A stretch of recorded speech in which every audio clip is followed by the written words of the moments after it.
Hello and welcome to Lewis Nichols Live Stories in association with Shane Solomon, and I'm really excited to welcome my next guest, the brilliant Helen Lederer. Thank you for coming down. Yeah, well, I called you Lewis Hamilton earlier, so that was a good start. I was happy with that. He's much better looking. Yeah, no, I wouldn't say.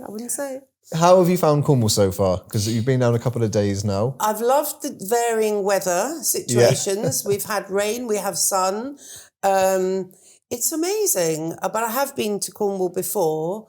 I was at college with a friend who lives in Lostwithiel, and I know Dame Dawn French lives here.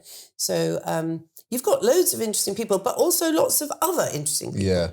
And so it's a lovely place. And I had cider yesterday in the Ship Inn because I walked for 3 miles, which for me is unusual, but it was all on the level. Yeah. So, and then I saw the trees and the river and it was peaceful, and I thought must have a cider and then a scone. Nice. Where you put the jam on first. And then the cream. And then the cream. Perfect. Do not ask for butter.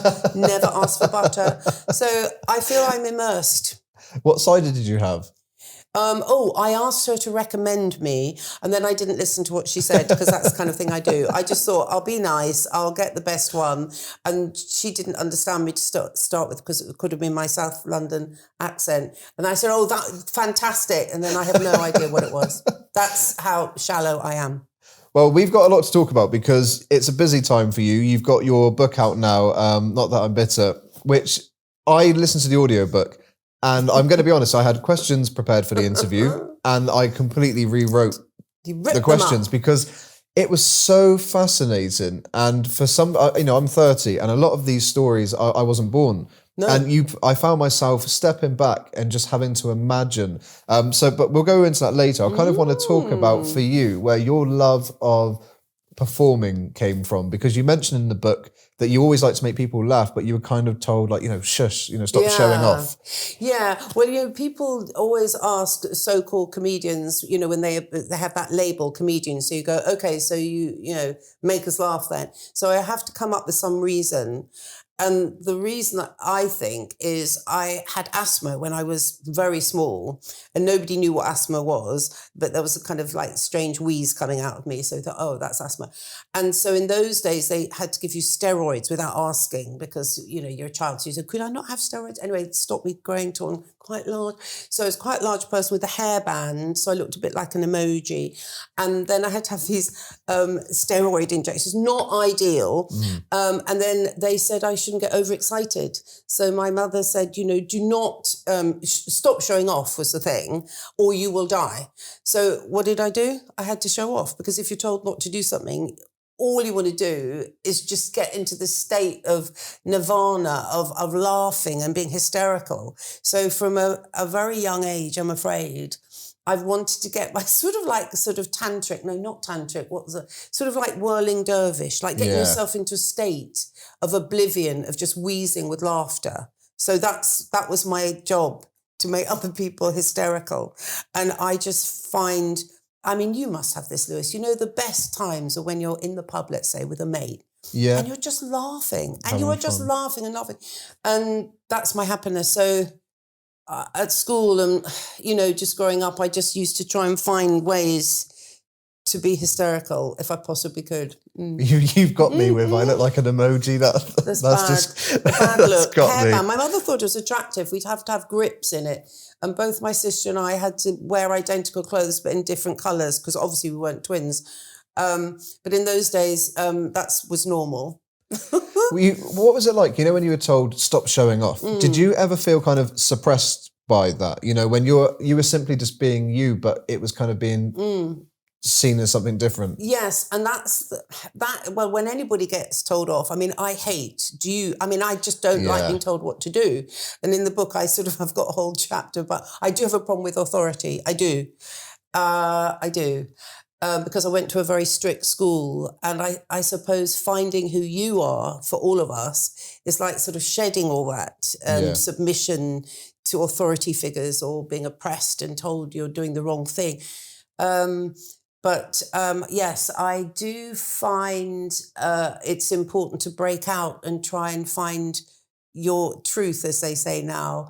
But it's taken me 40 years because I've just been trying to find out how to do it. And now, finally, with the book, and I'm not just saying it, finally, I can go into a room and not be prepared and just be really excited about what happens. And I'm just telling the truth now. But it takes a long time. You can't just do it. Although you are doing very well at age 30, may I say. Thank you. Did it feel like therapy at any point with doing this? Because a lot of what you said, I was really taken back. And, I actually felt I kind of wanted to give you a hug. I read some stories and I was like, oh my gosh. So did it feel like therapy for you to actually get it out there in text for everyone to see? Well, that's interesting because I've talked to a few comedians, podcasts, Richard Herring and Robin Ince, who have kind of gone into the same field as me. And Richard Herring made me laugh because he said, come on, let's face it, Helen, we're middle. And I sort of found that comforting, but also it was us being quite self-aware that we're not the top. So I talk about the elites, and I know I talk about where I am in the pecking order, but not everyone can be an elite. So this book is very much about not being in the elite. Like I'm propping the elites up by not being an elite. And I, because I'm such a truthful person, not like I'm a good person particularly, it's not a virtue, it's just I don't know how to lie. I'm actually a rubbish liar. And I thought, because I'm not that famous, I couldn't cherry pick with what I put in. So when you ask whether it's therapeutic, there were bits where I just thought, well, I can't leave them out because how can people take me seriously? How can I have authenticity if I put those bits in and then I don't put those bits in? So I had, like we all do, that voice on my shoulder going, oh, Helen, you haven't mentioned that. And, and then I think in the acknowledgements, because it's a laying bare, I sort of go, sorry to the three people, like in life, at 30, you would have maybe made a few mistakes, but in my age, I probably made about 7. And so you have to kind of incorporate the less good things that you've done as well. It's a bit of a guilt trip. We're gonna go into the pecking order type thing a little bit later because that was fascinating because the theme was throughout the book. But I wanted to talk about your kind of relationship with your parents. So what was that like? Because I know it's like Mr. Freud. I should be lying on the couch. Anyway, yes. I know you say in your book that you had this need to impress your father, and so where did that kind of come from, and what was your relationship like? Well, yes. So first of all, I wasn't allowed to show off, except I did. Second of all, I went to a very strict school where the headmistress, Miss Abraham, had a dog, but that's by the by, horrible little dog. I mean, I do like dogs, but her dog was troubling. Again, didn't really know how to deal with someone like me. So I felt I was looked down on a lot of time. And then my parents said they just wanted me to be happy, but no parent really means that. Every parent wants to do well, be a doctor. They just do. And I think because he came from another country, from Czechoslovakia, and they were lucky enough to, be given a home here, I think felt the pressure that I had to contribute, and I couldn't mess about. I think I'm really good at messing about. And on one of my school reports, it said, Helen is very silly behaviour. And I just dreaded them reading the school reports because I wasn't that academic. I got there in the end, but, going through the school, I didn't pass exams that often. So to be a comedian, my father had died before I struck out on this path because I don't think I'd have risked it. So yeah, it's interesting. Here I am, an old person sort of reflecting back, and you still carry those things of the past. It's interesting. I mean, when your father died, you get the feel that kind of your life changed, and in relationships you kind of seeked an authority figure, someone of superiority. Power. Is that because you lost men. Your dad, who was maybe you saw as powerful? Did you then seek that in your relationships? I did. We have to say, I hope that you would say that you did laugh at this book. Yes. Right? So those things are human elements. They're not like laws we have to obey or deny. I think they're just human traits that we all find ourselves doing, just in my defense. But So I was amusing, I think, about like if a guy had a briefcase he was in, I liked somebody with authority. I didn't, well, who wants feeble? Yeah, Come that's on, true. no one wants feeble. And so I did, this was, I'm talking about the very late 70s, 80s, 90s, when people behaved possibly differently. And I was always seeking an authoritative figure that then I could challenge. It always ended up in tears. I mean, everything ended up in tears, but I had a good crack at it. Do you know what talking about having a good crack at it, what I loved was when it came to comedian and being an actress, you did a lot of work to make that happen. It wasn't handed. You went to drama school, although it was kind of interrupted by a bomb scare. I mean, that story. Oh, no, that one, no, well remembered. Yeah, because I was doing the wrong kind of degree. Well, I did a sociology degree, and I remember being at the King's Head Fringe Theatre in London, in Upper Street. They call it Supper Street. That's very sort of middle-class Islington. And in fact, weirdly, I had a Renault 4, and I was doing a show there, and I saw someone just kick my car, and I was thinking, why? What's my car done to you? But it was kind of wild. Anyway, so in the lavatories there, they had graffiti saying, collect your sociology degrees here. So that's how important and revered my degree was. Anyway, but I did join the drama soc. And then I screwed it up badly because I was about to do my Emily Pankhurst, literally, when the security, I thought, who is that guy? Excuse me. And they go, oh, it's a security guy thing, ladies and gentlemen. And it was a bomb scare. And because I was living in a squat, because I did my gap year there then, well, they hadn't invented gap years, but I was in a gap year, we didn't have a phone. So I didn't turn up the next day when there wasn't a bomb scare. And then I just wondered why people weren't talking to me in the so there's something about me that isn't joined up. Definitely. You kept walking past with your head down. Yes, you said for years. For the rest of my time there. But then I did go to proper drama school, but for a very weird postgraduate year. And I would say, I really hope people read the book, because that, I think, is a funny, tragic chapter, the drama school one. Yeah. And would we be able to say that in those days, the difference between dodgy and kinky isn't exactly clear? It was a different time. So when I'm interviewed by younger people, the world that you see the world through is different from the world that was then. That's the only way I can explain the absurd danger that occurred. You have to read the book. That's the thing as well. I said to you earlier, I'm 30 years old, and I was reading when you were doing stand-up, and my favourite comedians are women. Yeah. And I couldn't believe what you went through, because very much you mentioned that the women were almost the butt of the jokes, and it felt like you were told, be funny, but not too funny. Yes. Don't outshine us. So, and it seemed like you were objectified on how you looked. Men would kind of look at your appearance as opposed to the comedy. So when you reflect on that now, because I can't, that's baffling for me. Yeah. It really is. I like the way you said that, baffling. That's a very good neutral word, but quite passive aggressive. I use baffling going forward. That's a good way to look back with curiosity about another era. And no, you're right. I'm glad you picked that up, because I'm remembering I did a documentary that Ben Elton presented called South of Watford, where, there was me, there were two other comedians a bit behind me, Jenny LeCote and Jenny Eclair. They both had to have the same names so the compere could remember their name easily when they interviewed them. Gag. Anyway, and the cutaways of the audience, people would just be like looking at one's body parts. And I always wore like I had a woolen singlet and trousers, but like baggy trousers. For me, it was never about showing my body. It's like going to work. I think uniforms are quite useful, actually, from that point of view, because it isn't about what you wear for me.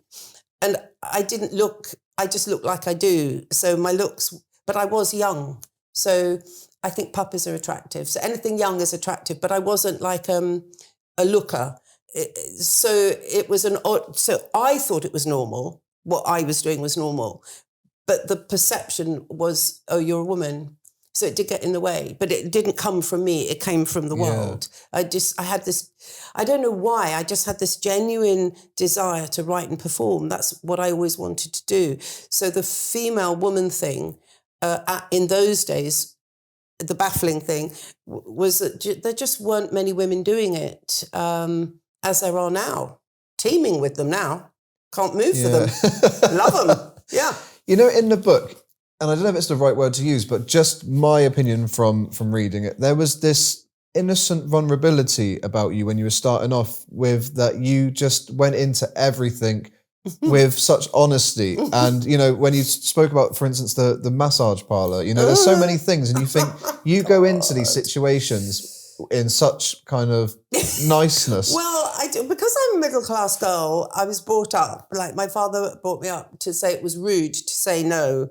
Like if you're at a disco, he said, if a person asks you to dance, you should always say yes. But that got me into difficulty.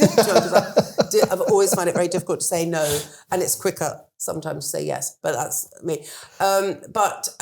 Yes, but I have an interest in danger as well. So there is a slight death wish attached to me. So going back to your question, you know, like with the asthma and being told, you know, not to show off. The thing is, I kind of, in the early days of stand-up, like you're doing it because you have a passion to do it, but there's part of you that thinks I shouldn't be doing this. Nowadays, it's called imposter syndrome, I think. But so it is a very mixed thing you're doing, that you kind of feel that you should apologise for it. But on the other hand, you have this burning passion to do it. And it is split, because I'm always waiting for someone to say, I'm so sorry, Helen, could you leave the room? That's enough now. You know, just that horrible being told off thing. And just wait, or like an audience occasionally. Not that. You can see them looking in the front row. You can see them looking at their watch. You go, oh no, you know, and you have to, you know, keep going. But all these, I think that's true of any performer. You have to have tricks or leave the stage yourself. Do you think if, say, for instance, you were born when I was 93 and your career was now, because you always talk about kind of being the mid, you know. Yeah. Do you think you would be the elite now? Because back then it felt like you had to contain yourself, you know, don't outshine people. So when you got into a flow, oh no, I've got to remember my place. So do you think it would have been different now for you? It's a very hypothetical question, because we could ask that all the time throughout history. How would you ever get to a truth? Because we can't have evidence or test it. But I think I always knew, even when I was doing the first degree, that if I had the confidence, I just knew I could do it if I had the confidence. So my journey has been trying to find my voice, trying to be confident. And because there were so few women doing it, or inventing the narrative and writing the comedy as women normally do now, it was difficult to find my place, because I think you were probably going to ask me that, you know, French and Saunders, Victoria Wood, you know, they had their TV programs. So the TV commissioners who were championing them, hurrah, hurry, wouldn't do that with me. And I've since talked to other women, sort of contemporary women, and it was the same. We'd go with a script, we'd go with an idea, and they go, oh no, so sorry, no, we've got an idea in for Dawn on that, so sorry. But, and not even being mean necessarily, I don't know, but it was just inconceivable to have more women at once, maybe doing comparable, similar subject matter. Whereas now, as men could easily, you know, you had so many men doing sitcoms, you didn't even have to compare them. They were just there, loads of them. So I think a lot of it is timing and the environment, but I don't know what I'd be like. Yeah, all I wanted was to be creative and have fun. So for any of us, it's frustrating when you can't get your work out there. But I have complete empathy to anyone who, you just got to keep going. Yeah. And get this age and then tout your book with you. With television, can you remember your first kind of break or experience with television, like where that came? Yeah. A weird one. I think the first one The first one was very weird. Janet Street Porter. There was a program called the Janet Street Porter Chat Show with the H crossed out. So it was like cat show. So it was kind of a bit dodgy, like, oh, women can be bitchy maybe. Oh, okay. And I had to be found in the audience in my normal kind of singlet and trousers, as if I was a bona fide member of the audience. And then I had to get up and go, excuse me, and then do my highly prepared monologue as if it was spontaneous. And of course it wasn't. And the people in front were going, who is it? Should she be removed? And I think that was my very first TV. And the only reason I was asked to do that was because I was doing stand-up. So I was doing, there would be people, talent scouts, producers, looking at these gigs, rooms above pubs. So I think that was my first telly. But the TV series, well, there were a few. And then Happy Families, which you wouldn't have seen, would you? But that was, Dawn French played the cook. And I played Flossie the maid, and I had a rural accent, and I'm embarrassed to do, being in Cornwall. I hope. Ooh. And that was written by Ben Elton, and that was bliss. And everyone else in that series, Stephen Fry, Hugh Laurie, Jennifer and Dawn, they all had their own series, except for me. But not that I'm bitter. As we know, I'm not bitter at all. You just mentioned names there, like, Jennifer Saunce, Stephen Fry. When you're on set with such names, the legends in the industry, and back then they were legends. Yeah. Did you pinch yourself? Were you like, oh my God, No. Because you went through so much to get to that point. No, I didn't pinch myself because I'm just on it. I'm just going, I'm doing my job now. I've got to do my job. It's my line now. Oh my God. And I do remember there was a scene and Hugh Laurie was in my eye line. And I was thinking, could you just get out my eye line? Because I think it was the first one. I was on a doorstep of this great big house. But I couldn't say, could you effing move? Because it's Hugh Laurie. And then I walked with him to the catering truck, trying to be jolly. And then I think I asked him what he thought. And he said a nice thing, like, you were fantastic, let's say. But it was something really positive. Because you need the approval. Yeah. And then we talked rubbish, actually, until we could both go our separate ways. But it was very much a case of just making sure that your own bit, I always worked very hard. And as long as I'm doing my bit all right, and I mustn't forget my lines and all that kind of thing. It's like a comedy secretary. Well, let's go to the young ones, because that, again, iconic. Absolutely iconic. So how did you, Rick and Aid, all kind of meet and your kind of involvement in the show? Yeah. Because you do talk about that in the book, and more so Rick, it seems that you were very close with. Yes. Well, I mean, alas, he's passed, so he can't deny or endorse that. I found Rick amazing, and I was up at the Edinburgh Festival doing my stand-up, sandwiched as ever between two men, Arnold Brown and Norman Lovett. They came to see it, Ben and Rick, and that's how I know I got to know them, because they were respecting what I was doing, and I think the young ones came after that or around that time. And Rick would give me advice. Well, not like ongoing. That sounds like me and Rick. It's not like that. Oh, I hate that. I have to be truthful. It's a disease I have. But he did say to me, Helen, why don't you just go on stage and cry? And I was thinking, because I can't, and that would be odd. And but it was just such fun to have conversations with other people who took their work so seriously, but were so generous. So the young ones, there would be a lot of stand-up comics in the green room on the young ones set, because they quite rightly and deservedly got lucky. Paul Jackson had, championed them. They had a series, but they did and French and Saunders did as well. In those days, other people that they had met on the circuit would get little jobs. And so I was so grateful. We were just very grateful. Like, thanks, we're in a proper TV show now. Mm. It was nice to read about, because it seemed that the relationship was fed very much on creativity, the respect for each other, the fact that you had a passion for writing, Yes. And it just seemed such a sincere kind of working friendship, which was nice. Yeah, I think I kind of try and write that as truthfully as I can, like in the way I don't want to take the credit of being associated with these iconic programs. I was lucky to be in them, but all the time I was hoping to get my own sitcom, and I was writing my own radio series, and I was doing so I'm kind of not a loner, Billy No Mates, probably was actually. I wasn't part of a group, and they were as brilliant as they were part of a group. So I was grateful, but also trying to channel my own path at the same time. So it's a funny one. Yes, it's a funny one. You have to be modest, but also quite full of ego to keep going. I was going to say, you said then that you were lucky, but I mean, you would always keep working with these people. So there's got to be something. They must have trusted you and your work to say you would fit perfect for this. I guess for the parts, they knew I wouldn't, I hope, screw it up. Like with Bottom, people say, well, how did you get that job? And I'm trying to think, but in those days, you just got asked to do it. Nowadays, you have to do these screen test things, which are a nightmare. I'm really bad at them. Like, I'm not learning that. I'm not going to get it anyway. So, there's all sorts of tricks now.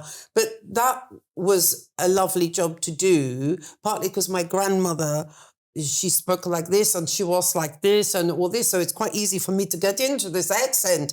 And then playing the lady, whatever, I can never remember all the names. I think a lot of people, younger people, are great fans of Bottom, and I think Rick and Ade went to lots of universities and stuff. So it was I think people know me from, that sounds so arrogant. I hate it when actresses say, I think I'm most known for. I hate that because I'm not one of those people. But I'm often recognised on the occasions when I am recognised for being in Bottom. So, and I get that. Yes. One thing I want to talk about is she's a good friend of the show, been on many times, the brilliant Elaine C. Smith, and you talk about Naked Video. What you speak about that with mixed reviews, because you were working with some great people on this Scottish comedy, but tell us about your experience and how you found that, because it seems there's some regret. Well, yes. I suppose going through the book is like I have been relentlessly, unapologetically honest with myself. And Naked Video, I love Elaine C. Smith. She can sing, I can't. And and the first series, we were always in nurses' uniforms forever. We just like interchangeable because there were Freemason jokes and nurses' jokes. And I remember there was one joke when I was looking up her private part, and then she had to give birth to a baby that then spun around the room, and then the floor manager fainted, and then he insisted it wasn't because of the blood, fake blood, but I think it was. But anyway, yes, I think in those days, Scotland's a very tight, small, strong community, and they thought, who is this alternative comedian from London who'd worked, and I'd already done Happy Families. So I had a bit of proving to do. And then because I got quite close to, still am very close to one of the writers there who wrote Rabsy Nesbitt, that maybe wasn't the cleverest of things to do. But, like, what is playing the game? Being an outsider coming in. Yes, I think you have to read the book for that. Yeah, there's juicy. A lot more in there. Yeah. Of course, a lot of people, I know you don't like to say it, but are going to recognise you from Absolutely Fabulous. It's just one of those shows that's up there with Only Fools and Horses as the most legendary. So talk about that. How did you get your part? Again, I'm assuming you were just asked. There was no audition. I was, no. If there had been, I might not have got it. I think... yes, I would say about Ab Fab is that I've met people and it makes people happy. Isn't it? Of all the TV programmes, there's a happiness factor. And I remember I was doing a thing on a juice farm. Don't ask me why. But anyway, I was on a juice farm. And the guy who ran it had been in rehab. And he just said, you know what? That kept me going, watching Ab Fab. So people really channel it on really deeply, which is a joy. I think lucky me for being one of the peripheral characters with lovely Harriet Thorpe. So she was Fleur, I was Catriona. And we were just very pointless. We were very pointless, posh people. And they used to call them Sloane Rangers in those days, in the days of, blouses and pearls and stuff, and cardigans. And it was great. We just got in the way and we weren't very helpful and we never affected the plot as far as I can remember. So it was great fun, and to work with Joanna Lumley and June Whitfield and obviously Jennifer. It was... and Julia and Jane Horrocks, all the J's. In the rehearsals, everyone's name began with a J. Wow. And I was going to say, Yeah. my sister's name's Janet, but I didn't. Nobody cares. So it was wonderful to be part of that, play one's part at that time. Yeah. I'm trying to keep my mouth quiet because there's so many stories. I mean, you speak about June, and there's a really good story in the book about, going to the theatre, which I'll leave people read because a bit it of is an such a awkward good situation. It's just so funny. It's just brilliant. It's kind of the more the book goes on, you become less surprised at some of these things, and it's really fun. Oh, I love that. Good. Yeah. So I've seen set correctly. So it's if I started out with that, people go, "What is this?" Yeah. You start to think, "Oh, that's just Helen," and you feel like you get to know you, and it's a really good. Oh, I'm so pleased. But I do get myself in situations, and I follow them through.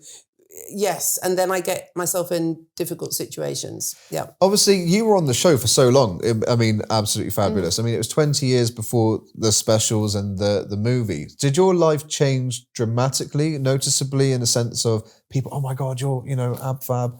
I don't know, because I was busy doing the other things, and then comes that guilt thing, because you just don't want to claim anything that is disproportionate to one's actual role in it, because obviously the principals it's their shout. But yes, Harriet and I can't speak for Harriet, but we knew our place. There's a sketch years ago with Ronnie Corbett, Ronnie Barker and John Cleese, and that tall man, middle man, Ronnie Corbett, smallest one. And each of them say to each other, I look up to him and I look down to him.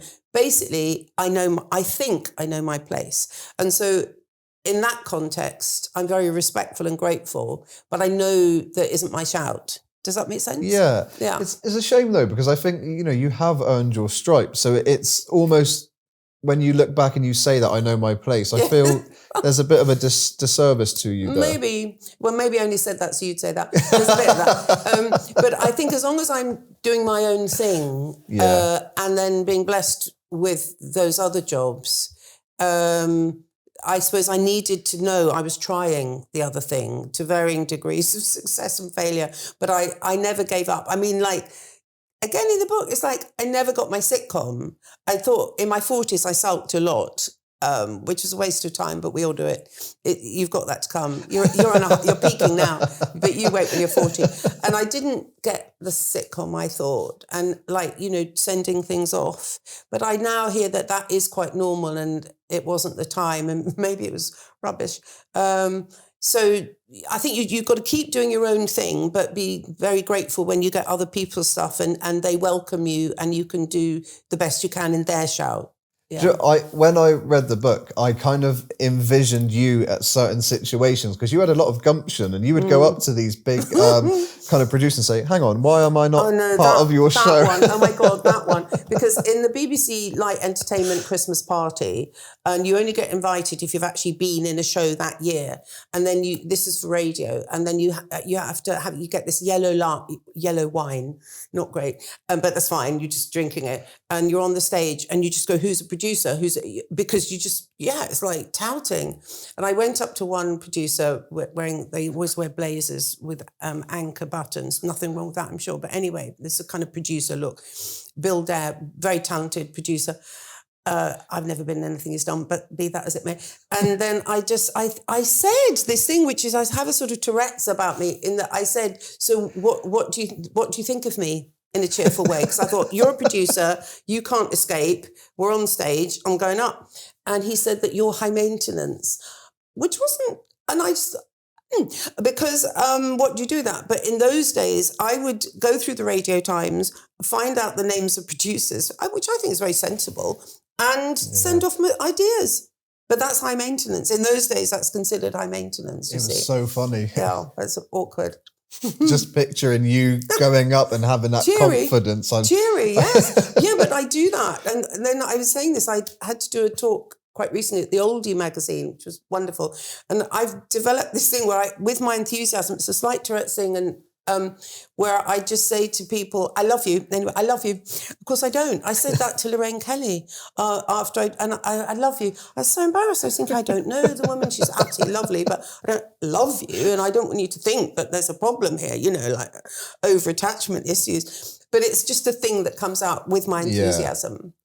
Obviously, we were talking there about Absolutely Fabulous and Joanna Lumley, Jennifer Saunders. Do you still keep in touch? Because you did the movie in 2016. I was lucky enough to be invited to. We didn't travel. We did ours in Barnet in a house. Okay. Harriet and I. We didn't go to wherever it was, the Mediterranean. Yeah. So people always, I think, understandably want everyone like with Monty Python. You go, you stood, and I said, of course I see them, and you go around to each other's houses like all the time. Not when they're in, obviously.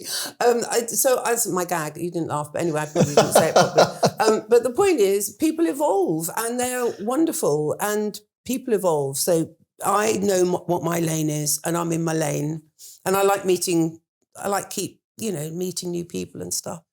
I think people like to be with people that fit where they're at in that moment. And I think that's very normal. You've done West End as well. I have. Very successfully. Do you have a preference from TV or West End? Because on West End, there's essentially no room for error. You're out there each night performing live TV. 8 times a week. No, Wow. well, I did this play written by Alan Bleasdale called Having a Ball, which was set in a vasectomy clinic where, just as my luck would have it, the main character had to be completely stark bollock naked on stage. And I was thinking, okay, 6 months of this, you obviously got to be with somebody completely.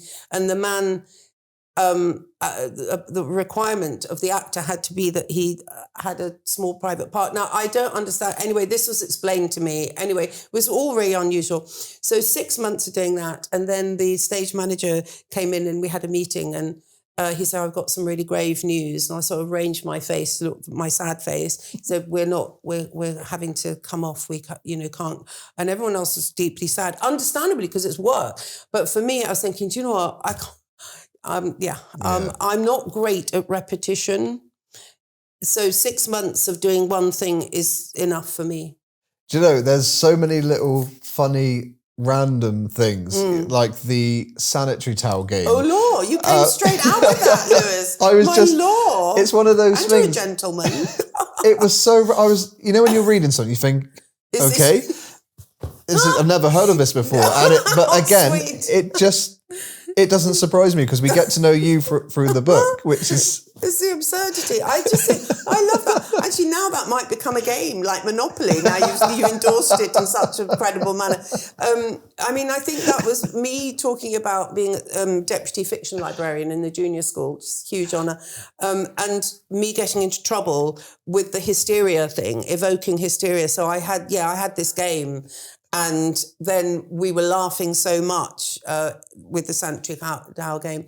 Miss Thomas then kept me behind, which is the worst thing, when you have to stay and everyone else is sent back to class. And that's when she said, is there anything wrong, Helen? Because they were very worried about me because and that's when I came up with a lie. And I said, yes, my grandmother is dead. And she's dying. She died. Well, she perfectly wasn't. She was making our birthday cakes probably that day. And then I had to kind of, adapt that lie. So, and then Miss Thomas would look at me with great concern and sympathy. I felt awful. But so I've just contradicted myself. So a lie, now I can't lie now, but it was I just went there. Not good behaviour, Lewis, not good. You do talk about reality TV and you've done a lot. And the bit that got me was Splash, because that show, it's one of those you kind of think, really? And yes. Joe Brand's a judge, and you think, why have we got a comedian? Yes. But it seemed that when you got that call, it was kind of like, really? I have to do this for a fee? Yeah. It was that kind of, did you feel, is this what my life's become? Well, the thing is, in life, I don't think people necessarily have the same choices from the onlooker. And I don't think at that point, I think I'd done Come Dine With Me. I think I've done MasterChef. I've done, yeah, exactly. So you do know the book. I love you for that. Oh, I've just said I love you. Oh, I don't love you. Anyway, respect.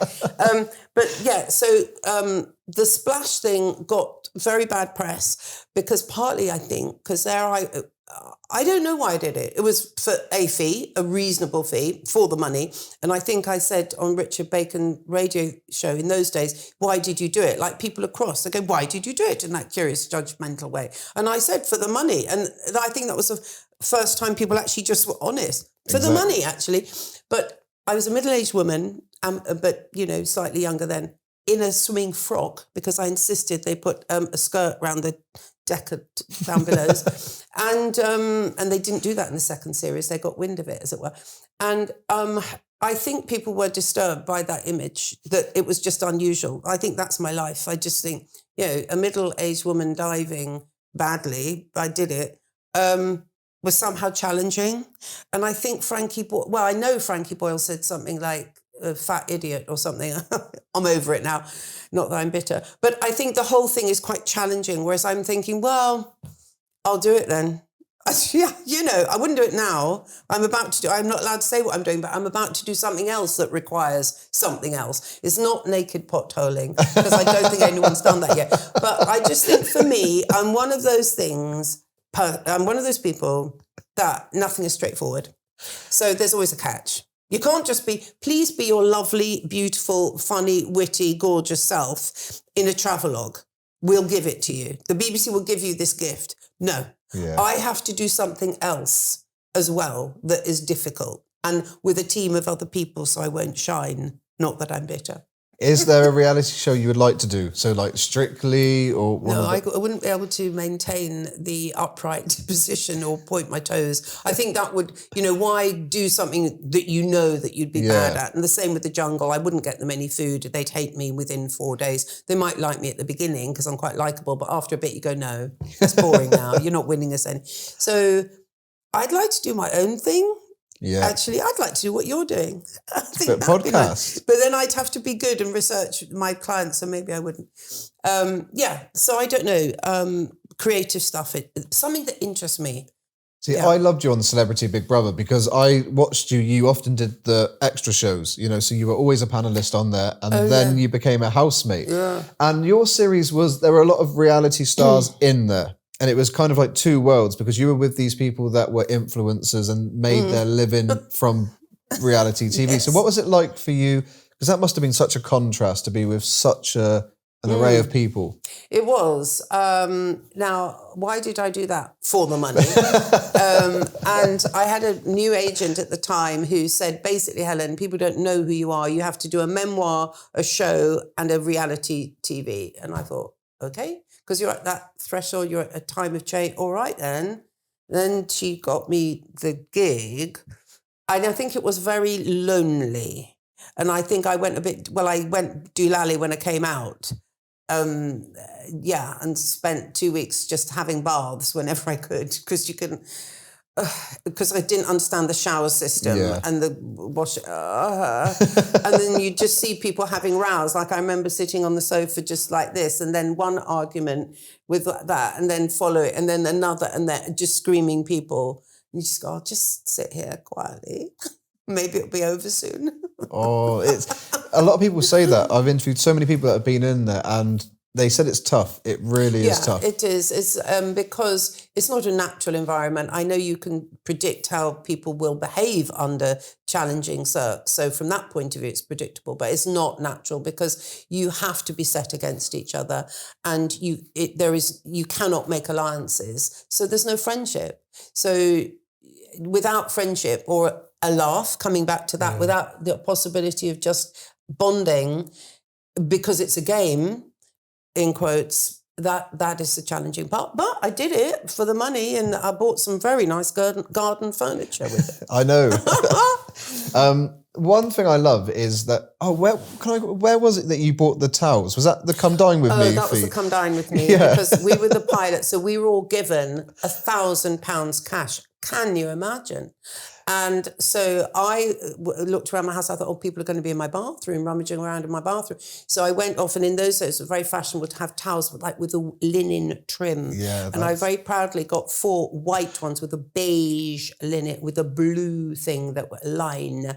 And a colleague of mine, David Quantick, he bought lamp fitting. So the two of us, I think, did the worst. But we at least bought some soft furnishings. There's a tiny bit left for food. Yeah, just like maybe a bit of chicken. Tesco meal deal. Yeah, toast. Yeah, we didn't do very well. What I love is because, you've done reality TV, you've done your comedy, but the very thing that you really took seriously, which is acting, and you've gone on to do Hollyoaks, you've done Doctors. So do you love it when those jobs come in? I'm thrilled when a job comes in. You think, great. I did a Midsummer Murders quite recently. It hasn't been out yet. Where guess what? Yeah, guess what role? There's a test question. What role would I have played? In Midsummer Murders? Yeah. A shopkeeper? No. But actually close. I played a foot fetishist who sold shoes online. So in fact, not far off. In Midsummer Murders? Yeah, I had to sort of research the what you do, how you move your foot in a seductive manner. And apparently it wasn't. So the floor manager had to come, no, Helen, I think you'll find you do it. Like, I went, okay, fine. I hadn't been trained in the art of foot movements. Yeah, so that's not in there, obviously, because it's happened recently. You did talk about agents, and that was fascinating for me because, you had a bad experience where money was taken from you, a big sum of money. It wasn't just you, there were other people that had £250,000. So that must have been one of those moments where you think, I trusted you and this has happened. Yeah, that was a bit depressing. I do remember, it's interesting looking back at yourself, like how do you react to bad news? And I remember I just went, oh no, for a very long, I just said no for a long time. But yes, it was in the public domain. So I was like the bottom of the top earners, typically. I know, you said it was kind of the irony that you... But at least I would have been, so at least it wasn't just me, like I wasn't picked on. And I would have been upset if I hadn't been included, because then people would think I wasn't earning any money. But but Equity got half of it back. I bear no ill of the person now. Obviously, she must have got into a pickle. But it was disappointing and I do have issues of trust with authority figures, and it became a lot worse after that. Yeah, I can imagine. Lot worse, yeah. Honestly, I've got to say to people, this book is well worth a read because there's so many different things in there, funny things, some really kind of educational things now. But one thing I want to ask is, did you ever find out if Lenny Henry was referring to you? No, and I love Lenny Henry. It's in the book, at his birthday party in that Edinburgh, and Rick Mail was whispering in my ear, and it was all like, woo, and exciting. And then Lenny did just say, I don't think everyone's invited here. And I was thinking he means me, because I hadn't been. But somebody had told me about it, and I quickly left after that. So I don't know. I have to ask him if I'm lucky enough to see him. I will say, was it me that gate crashed? I was going through the chapters thinking that we would find the answer. I was like, oh no, I'm going to have to ask tomorrow. But you know that thing when you hear something and then you know that you didn't, but somebody else, and I was there. If you ever find out, please let me know. I will. Lewis, I'll tell you. I'll tell you. Helen Lederer, thank you so much. What's next for you now, though? What kind of products can you... Because I know there's something you're working on that you can't say. I'm training for that, but I can't say. And then hopefully more of the book tour and a one-woman show next year, where I kind of do something... I need to do the show. Like it's a sort of play, but it's not a play. Yeah. Does that make sense? No, it does. It'll be a bit unusual, but I'm definitely going to do a tour of my show next year. Well, it's been an absolute pleasure interviewing you. Thank you so much. Thank you for reading the book. Love it. Love you.